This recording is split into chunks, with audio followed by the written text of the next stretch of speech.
Hawak kang papatay. Di ba utos ng Diyos, kung patay ka, anong nangyari sa'yo? Papunta sa impyerno kabilang buhay. At ito buhay, sira din ng Diyos na buhay mo na dahil patay ka ng isang tao. Okay.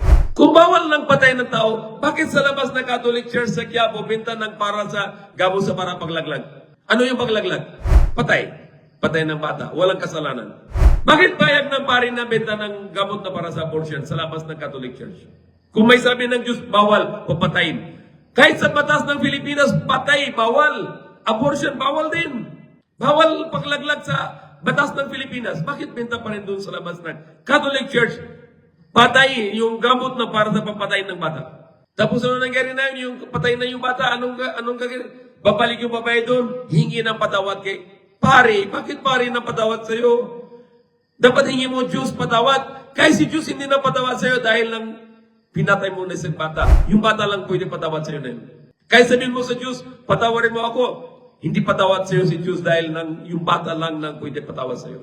Kaya sa Quran, ano sabi ng Wa'izal ma'udatu su'ilat bi'ayyi dhanbin qutilat. Natanong na yung araw na paghukom sa yung bata na patay. Anong kasalanan mo na pinatay sila sa'yo? Anong kasalanan mo? Walang kasalanan yung bata.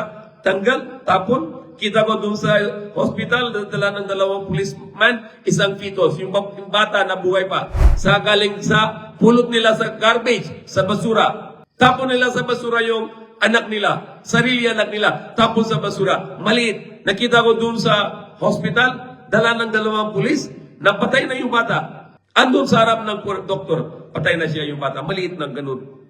Abortion, paglaglag, tapon sa basura. Patay, bawal papatayin ng tao.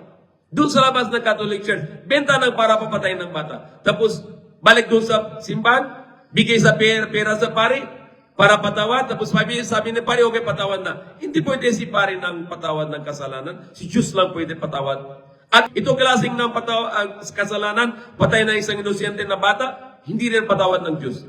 Yung bata lang, aron na pugogom, hingi na ng justice ng Diyos.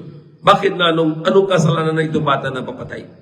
Bakit na napinatay nila na isang bata? Walang kasalanan. So yun ang bawal din. At bawal din yung may relasyon lalaki babae walang kasal. Na ginawa na dito sa Pilipinas. Bawal yan bawal lang sa Biblia, bawal din sa Quran. Ng relation, walang kasal, bawal. So, yan ang mauso na yun, mga motel-motel, di ba? Papunta, babae lalaki, tapos mag-relation, buntis na yung babae, wala na yung lalaki, takas na. Anong gagawin ng babae nan? Papunta sa Quiapo Church, bibili siya ng gamot para papatay ng anak niya.